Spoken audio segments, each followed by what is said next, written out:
Hello everybody, welcome to the Truth 6 channel. And now at chapter 8 of the Kybalion, Planes of Correspondence. As above, so below, as below, so above, the Kybalion. The great Second Hermetic Principle embodies the truth that there is a harmony, agreement and correspondence between the several planes of manifestation, life and being. This truth is a truth because all that is included in the universe emanates from the same source, and the same laws, principles and characteristics apply to each unit or combination of units of activity as each manifests its own phenomena upon its own plane. For the purpose of convenience of thought and study, the Hermetic Philosophy considers that the universe may be divided into three great classes of phenomena, known as the three great planes, namely the great physical plane, the great mental plane, the great spiritual plane. These divisions are more or less artificial and arbitrary, for the truth is that all of the three divisions are but ascending degrees of the great scale of life, the lowest point of which is undifferentiated matter and the highest point of that of spirit. And moreover, the different planes shade into each other, so that no hard and vast division may be made between the higher phenomena of the physical and the lower of the mental,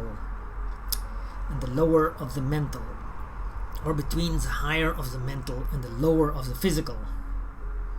In short, the three great planes may be regarded as three great groups of degrees of life manifestation. While the purposes of this little book do not allow us to enter into an extended discussion of or explanation of the subject of these different planes, still we think it well to give a general description of the same at this point. At the beginning, we may as well consider the question so often asked by the neophyte, who desires to be informed regarding the meaning of the word plane, which term has been very freely used and very poorly explained in many recent works upon the subject of occultism. The question is generally about as follows: is a plane a place having dimensions, or is it merely a condition or a state? We answer, no, not a place, nor ordinary dimension of space, and yet more than a state or condition. It may be considered as a state or condition, and yet the state or condition is a degree of dimension. In a scale subject to measurement, somewhat paradoxical, is it not true? But let us examine the matter. A dimension, is a measure in a straight line, relating to measure, etc. The ordinary dimensions of space are length, breadth, and height.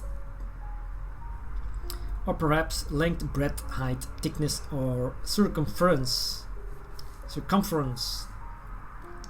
But there is another dimension of created things, or measure in a straight line, known to occultists and to scientists as well, although the latter have not as yet applied the term dimension to it. And this new dimension, which by the way is the much speculated about fourth dimension, is the standard used in determining the degrees or planes. This fourth dimension may be called the dimension of vibration. It is a fact well known to the modern science, as well as to the Hermetists, who have embodied the truth in their third Hermetic Principle, that everything is in motion, everything vibrates, nothing is at rest. From the highest manifestation to the lowest, everything and all things vibrate. Not only do they vibrate at different rates of motion, but as in different directions and in a different manner. The degrees of the rate of vibrations constitute the degrees of measurement on the scale of vibrations. In other words, the degrees of the fourth dimension. And these degrees form what occultists call planes. The higher the degree of rate of vibration, the higher the plane, and the higher the manifestation of life occupying that plane. So that while a plane is not a place, nor yet a state or condition, yet it possesses qualities common to both. We shall have more to say regarding the subject of the scale of vibrations in our next lessons, in which we shall consider the Hermetic Principle of vibration. You will kindly remember, however, that the three great planes are not actual divisions of the phenomena of the universe, but merely arbitrary terms used by the Hermetists in order to aid in the thought and study of the various degrees and forms of universal activity and life. The atom of matter, the unit of force, the mind of man and the being of the archangel are all but degrees in one scale, and all fundamentally the same. The difference between solely a matter or degree and rate of vibration all are creations of the all, and have their existence solely within the infinite mind of the all. The Hermetists subdivide each of the three great planes into 7 minor planes, and each of these latter are also subdivided into 7 subplanes, all divisions being more or less arbitrary, shading into each other and adopted merely for convenience of scientific study and thought.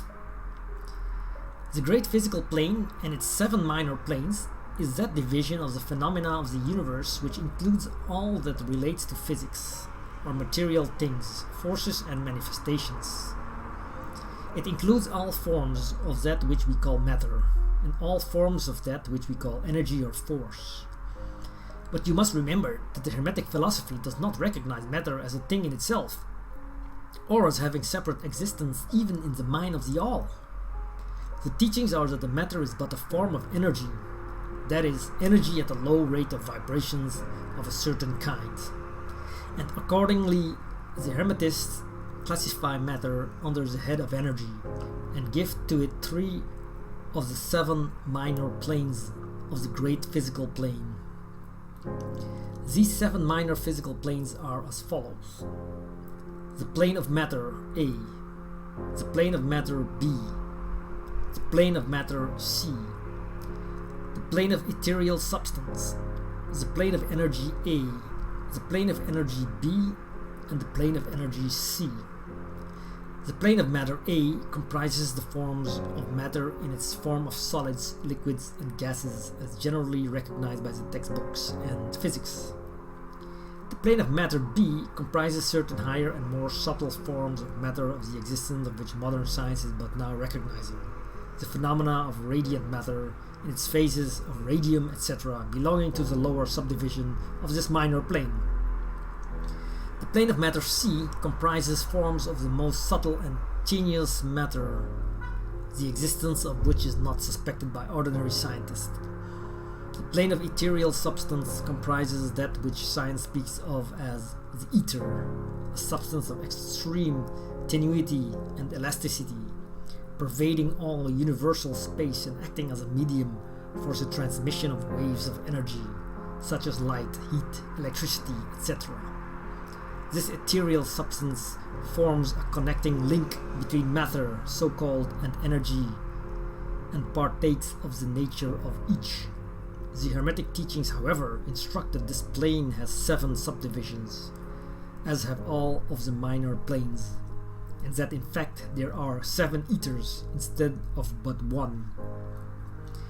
Next above the planes of ethereal substance comes the plane of energy A, which comprises the ordinary forms of energy known to science, its 7 subplanes being respectively heat, light, magnetism, electricity, and attraction, including gravitation, cohesion, chemical affinity, etc., and several other forms of energy indicated by science experiments but not as yet named or classified. The plane of energy B comprises 7 subplanes of higher forms of energy not as yet discovered by science, but which have been called nature's finer forces, and which are called into operation in manifestations of certain forms of mental phenomena, and by which such phenomena becomes possible. The plane of energy C comprises 7 subplanes of energy so highly organized that it bears many of the characteristics of life, but which is not recognized by the minds of men on the ordinary plane of development, being available for the use on beings of the spiritual plane alone. Such energy is unthinkable to ordinary man, and may be considered almost as the divine power. The beings employing the same are as gods, compared even to the highest human types known to us. The great mental plane comprises those forms of living things known to us in ordinary life, as well as certain other forms not so well known except to the occultist. The classification of the 7 minor planes is more or less satisfactory and arbitrary, unless accompanied by elaborate explanations, which are foreign to the purpose of this particular work. But we may as well mention them. They are as follows: the plane of mineral mind, the plane of elemental mind A, the plane of plant mind, the plane of elemental mind B, the plane of animal mind, the plane of elemental mind C, and the plane of human mind. The plane of mineral mind comprises the states or conditions of the units or entities or groups and combinations of the same, which animate the forms known to us as minerals, chemicals, etc. These entities must not be confounded with the molecules, atoms, and corpuscles themselves, the latter being merely the material bodies or forms of these entities, just as a man's body is but his material form and not himself. These entities may be called souls in one sense, and are living beings of a low degree of development, life, and mind, just a little more than the units of living energy, which comprise the higher subdivision of the highest physical plane. The average mind does not generally attribute the possession of mind, soul, or life to the mineral kingdom, but all occultists recognize the existence of the same, and modern science is rapidly moving forward to the point of view of the Hermetic in this respect. The molecules, atoms, and corpuscles have their loves and hates, likes and dislikes, attractions and repulsions, affinities and non-affinities, etc. And some of the more daring of modern scientific minds have expressed the opinion that the desire and will, emotions and feelings of the atoms differ only in degree of those of men. We have no time or space to argue this matter here. All occultists know it to be a fact, and others are referred to some of the more recent scientific works for outside corroboration. There are the usual 7 subdivisions to this plane. The plane of elemental mind, A, comprises the state or condition and degree of mental and vital development of a class of entities unknown to the average man, but recognized to occultists. They are invisible to the ordinary senses of man, but nevertheless exist and play their part of the drama of the universe. Their degree and intelligence is between that of the mineral and chemical entities on the one hand, and of the entities of the plant kingdom on the other. There are 7 subdivisions to this plane also. The plane of plant mind, in its 7 subdivisions, comprises the states or conditions of the entities comprising the kingdoms of the plant world, the vital and mental phenomena of which is fairly well understood by the average intelligent person. Many new and interesting scientific works regarding mind and life in plants having been published during the last decade. Plants have life, mind and souls, as well as have the animals, man and Superman. The plane of elemental mind B, in its 7 subdivisions, comprises the states and conditions of a higher form of elemental or unseen entities, playing their part in the general work of the universe. The mind and life of which form a part of the scale between the plane of plant mind and the plane of animal mind, the entities partaking of the nature of both. The plane of animal mind, in its 7th subdivision, comprises the states and conditions of the entities, beings, or souls animating the animal forms of life, familiar to us all. It is not necessary to go into details regarding this kingdom or plane of life, for the animal world is as familiar to us as is our own. for the animal world is as familiar to us as is our own. The plane of elemental mind C, in its 7 subdivisions, comprises those entities or beings, invisible as are all such elemental forms, which partake of the nature of both animal and human life in a degree and in certain combinations. The highest forms are semi-human in intelligence. The plane of human mind, in its 7 subdivisions, comprises those manifestations of life and mentality which are common to man, in its various grades, degrees, and divisions. In this connection, we wish to point out the fact that the average man of today occupies but the 4th subdivision of the plane of human mind, and only the most intelligent have crossed the borders of the 5th subdivision. It has taken the race millions of years to reach this stage, and it will take many more years for the race to move on to the 6th and 7th subdivisions, and beyond. But remember that there have been races before us which have passed through these degrees, and then on to the higher planes. Our own race is the 5th, with stragglers from the 4th, which has set foot upon the path. And then there are a few advanced souls of our own race who have outstripped the masses, and who have passed on to the 6th and 7th subdivision, and some few being still further on. The man of the 6th subdivision will be the Superman. He of the 7th will be the Overman. In our consideration of the 7 minor mental planes, we have merely referred to the 3 elementary planes in a general way. We do not wish to go into this subject in detail in this work, for it does not belong to this part of the general philosophy and teachings. But we may say this much in order to give you a little clearer idea of the relations of these planes to the more familiar ones. The elementary planes bear the same relation to the planes of mineral, plant, animal, and human mentality and life that the black keys on the piano do to the white keys. The white keys are sufficient to produce music, but there are certain scales, melodies, and harmonies in which the black keys play their parts, and in which their presence is necessary. They are also necessary as connecting links of soul condition, entity states, etc. Between the several other planes, certain forms of development being attained therein. This last fact giving to the reader who can read between the lines and new lights upon the processes of evolution and a new key to the secret door of the leaps of life between kingdom and kingdom. The great kingdoms of elementals are fully recognized by all occultists, and the esoteric writings are full of mention of them. The readers of Bulwer's Sanoni and similar tales will recognize the entities inhabiting these planes of life. Passing on from the great mental plane to the great spiritual plane, what shall we say? How can we explain these higher states of being, life and mind, to minds as yet unable to grasp and understand the higher subdivision of the plane of human mind? The task is impossible.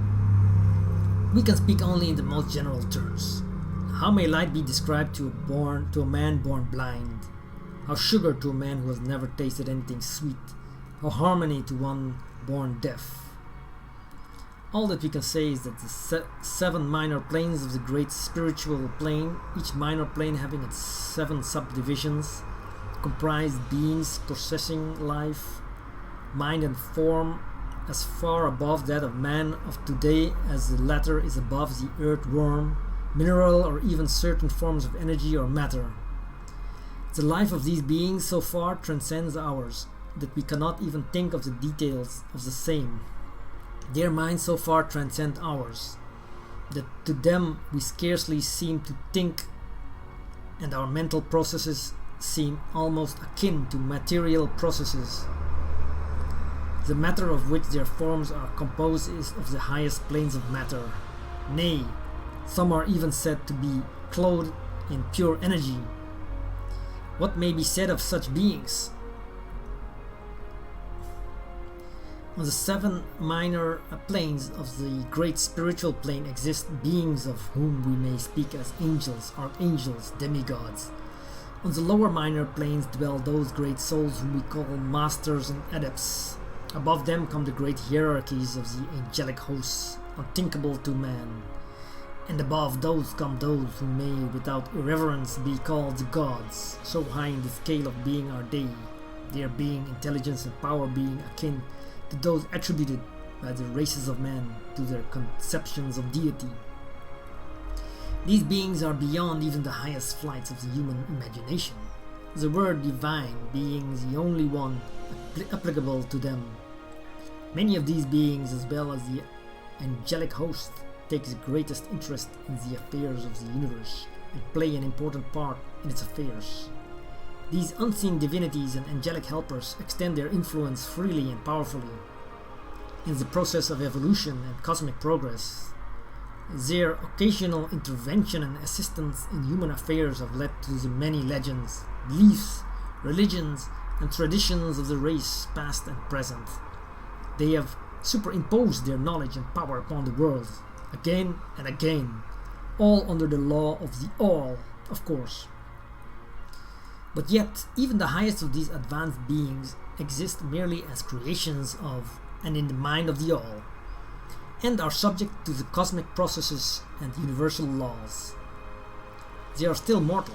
We may call them God if we like, but still they are but the elder brethren of the race, the advanced souls who have outstripped their brethren and who have foregone the ecstasy of absorption by the all, in order to help the race on its upward journey along the paths, but they belong to the universe and are subject to its conditions. They are mortal, and their plane is below that of absolute spirits. Only the most advanced Hermetists are able to grasp the inner teachings regarding the state of existence and the powers manifested on the spiritual planes. The phenomena is so much higher than that of the mental planes that the confusion of ideas would surely result from an attempt to describe the same.